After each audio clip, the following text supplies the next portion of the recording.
What's going on? How does this work?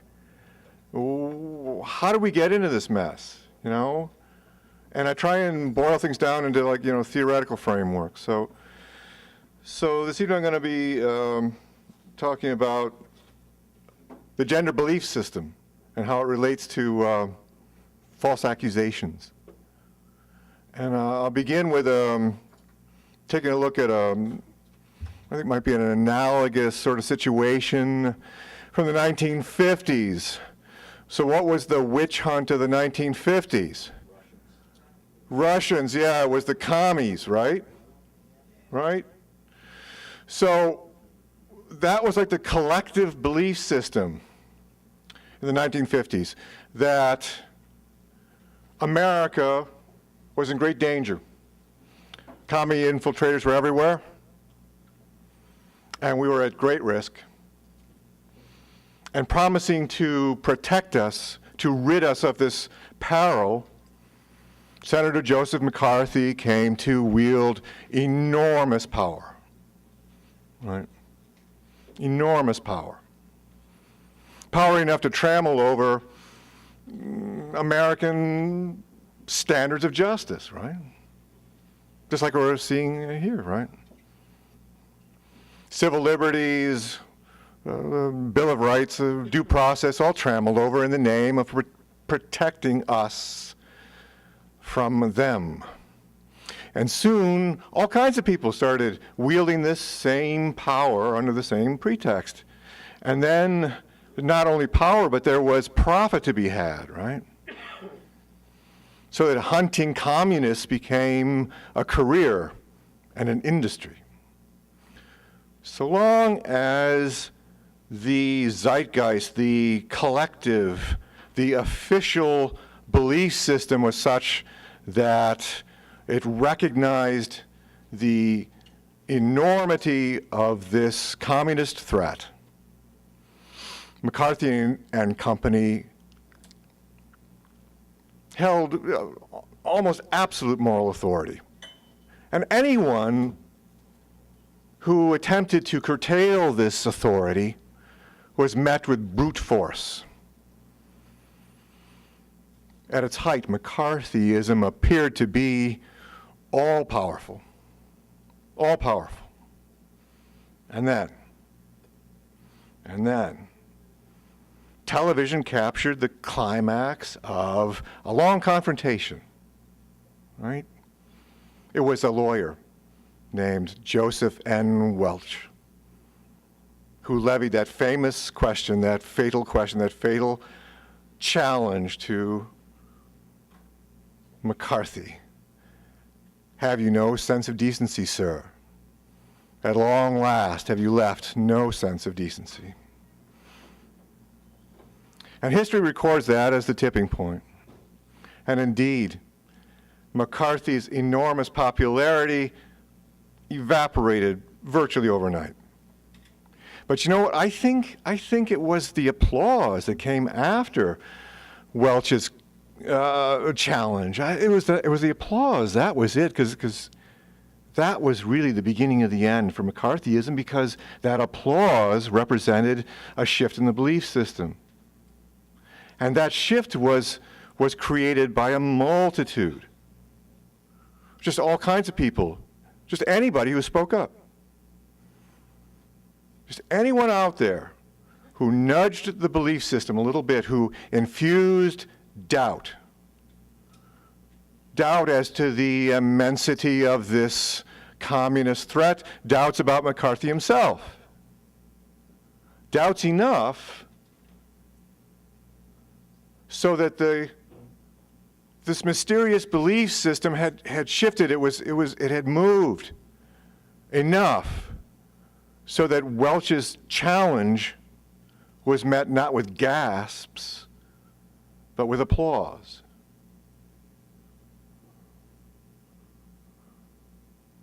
It was just a few years later after that Kirk Douglas defied the almighty blacklist by presenting the name Dalton Trumbo as a screenwriter for Spartacus. At the time, it seemed like an extremely risky thing to do, but actually Douglas received no pushback at all about that. Because like McCarthyism itself, the blacklist had become a toothless anachronism.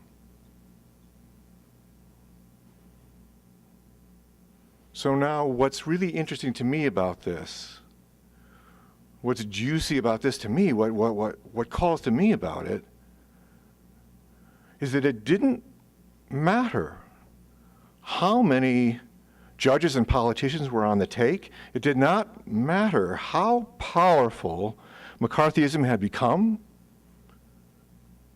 It did not matter how much money the anti-communist industry raked in. When the belief system shifted, when people no longer believed, McCarthyism was dead.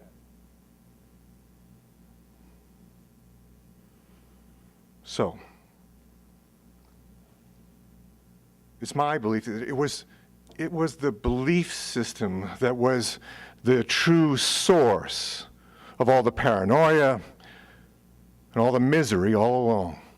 It was the belief system that rendered so many so vulnerable to accusations, including false accusations of being a communist.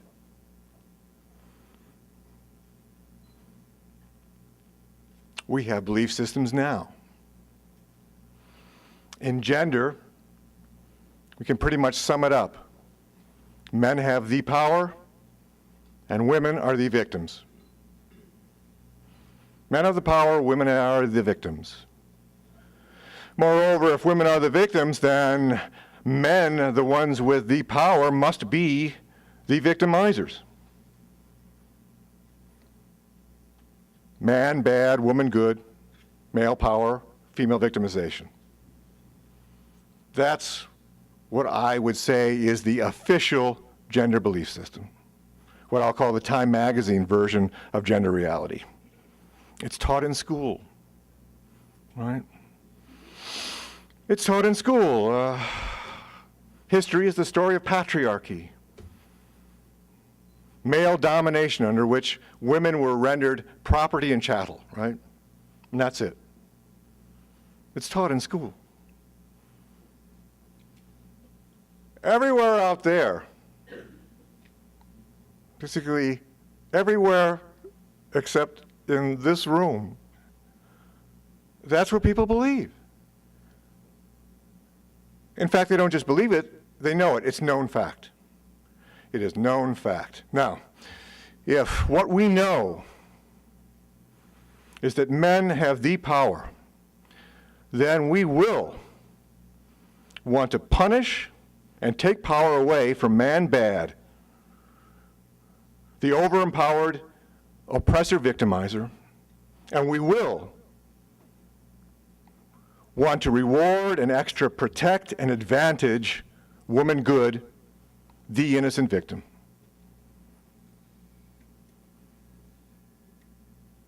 It's not right that one faction of humanity should be granted all the power while another faction of humanity is singled out as the victims. That's wrong. And we would see that wrong corrected by countermeasures. Beliefs guide action.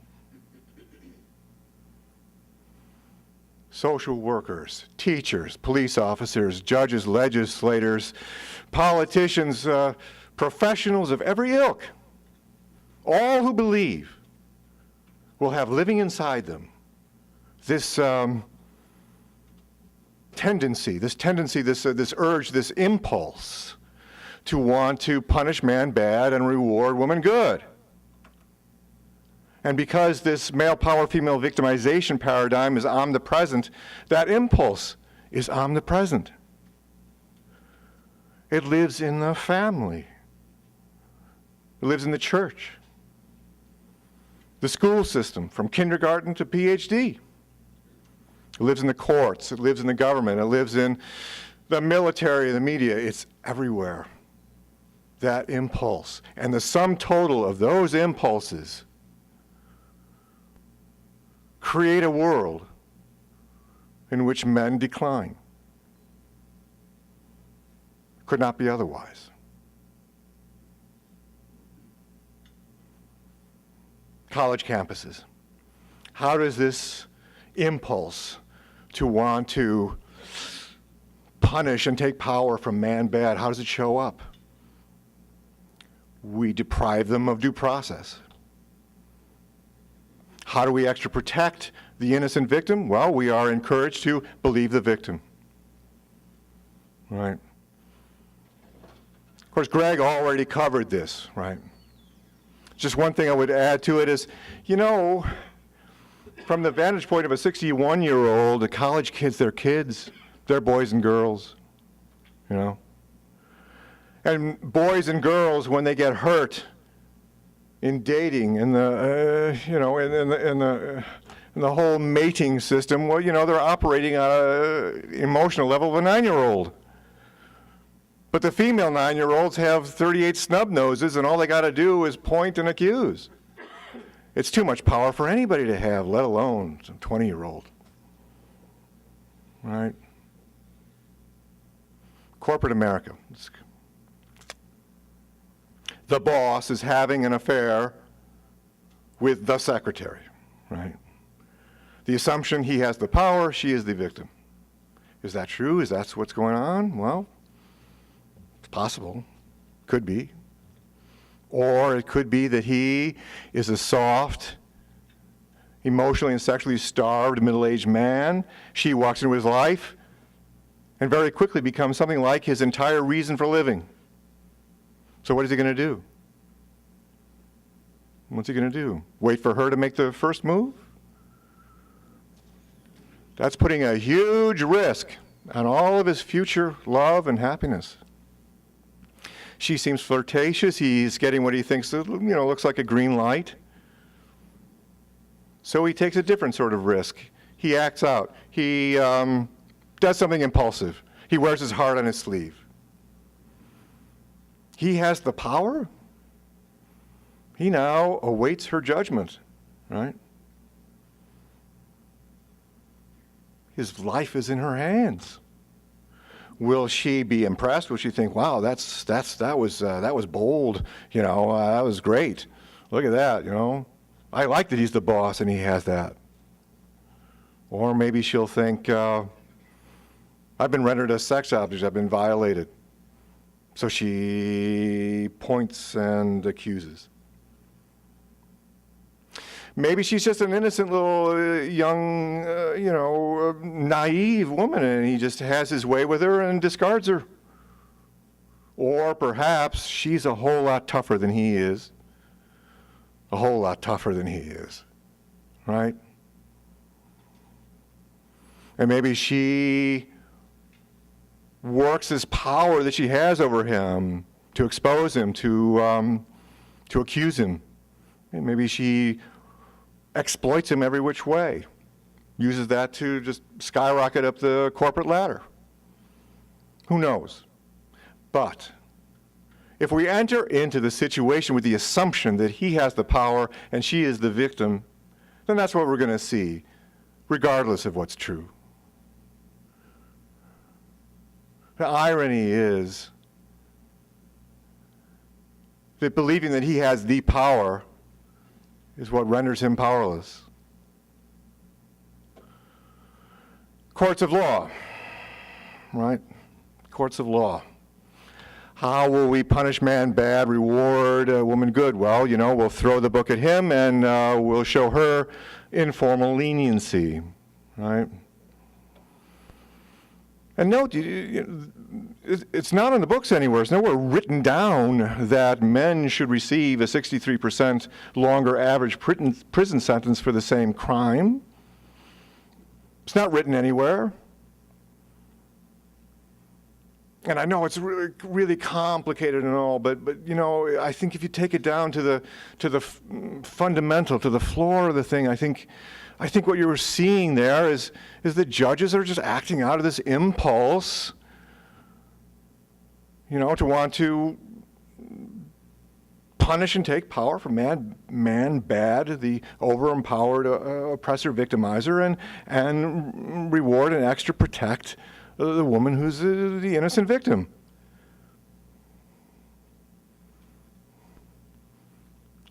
shows up all over the place. June Stephenson. Remember June Stephenson? Men Are Not Cost Effective. Remember that book? What was that? What had come out of that? What was she proposing, remember? A man tax. A man tax, right. What better way to punish and take power away from the over-empowered male than to tax away his income? What better way would there be to advantage women than to redirect that income toward programs that advantage women? Now, that particular modest proposal got shot down, right? Unconstitutional. But the thing is, so long as we believe what we believe, those impulses just keep coming ad infinitum. One of the latest ones, Emma Watson, right? Emma Watson. Somehow, some little bit of the other half of gender reality manages to break through what Warren Farrell calls the lace curtain, right? And it reaches her. And she comes to know men are more likely to commit suicide. Wow. Yeah. Her solution, what's her solution? He for she. He for she. He for she for she, everybody for she. Well, that ought to take care of the problem, right? No men are going to want to commit suicide when everybody's for she, right? But how is it possible that that solution was met with a standing ovation because everybody in that room believed that it's not right for one faction of humanity to be granted the power, and while another faction of humanity is targeted as the victims. It is wrong, and they would see that wrong corrected by countermeasures, he for she. The belief system is the deepest, the truest source of all our gender political woes. So, if you'll allow me to dream,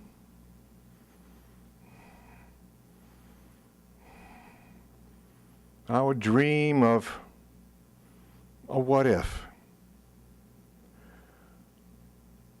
What if society embraced a different gender paradigm? One that included the other half of gender reality. What if it was taught in school? What if it was taught in school that the sexes are and have always been about equal in number, evenly matched with equal overall weaponry? Right? That women and men, each through their own separate channels, have always plied an equal overall force of influence in the human system and are thus equally responsible for outcomes.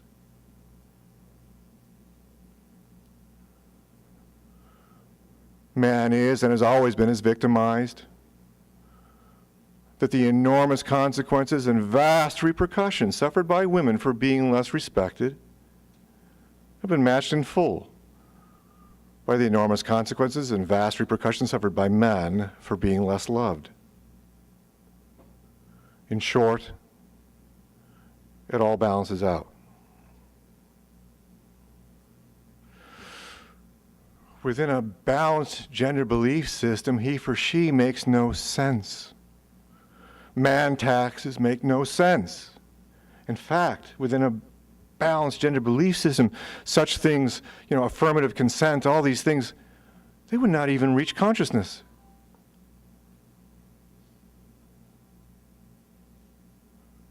Within a balanced gender belief system, we no longer believe that men have the power. We no longer believe that women are the victims. So we would no longer feel a need for corrective measures. We would settle for equal opportunity within an equal even playing field. And feminism would be clearly revealed as essentially femalism, right? I mean, it's a special interest group.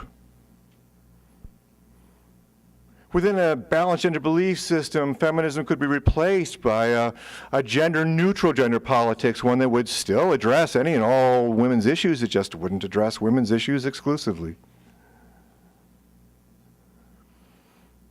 Within a balanced gender belief system, social workers, teachers, police officers, judges, legislators, politicians, professionals of every ilk could be expected to do their jobs in a gender-balanced way. Balance out the gender belief system, and we balance out the one imbalance from which other imbalances derive. Balance out the gender belief system, and it really would all balance out.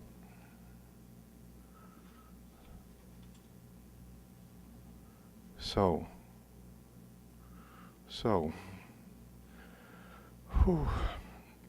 I would just like to ask for a round of applause for NCFM, who for 40 years has been nudging the belief system, has been infusing those doubts, has been questioning whether men really have the power, women are really the victims, right?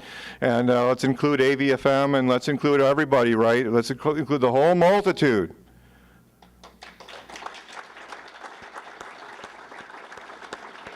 Because that tipping point is coming. That tipping point is coming. Perhaps the red pill is that tipping point, right? We don't know yet. History will tell us. But perhaps the red pill is a tipping point, and perhaps all of us and a multitude of others are to thank for shifting the belief system enough to allow that tipping point to happen. Thank you.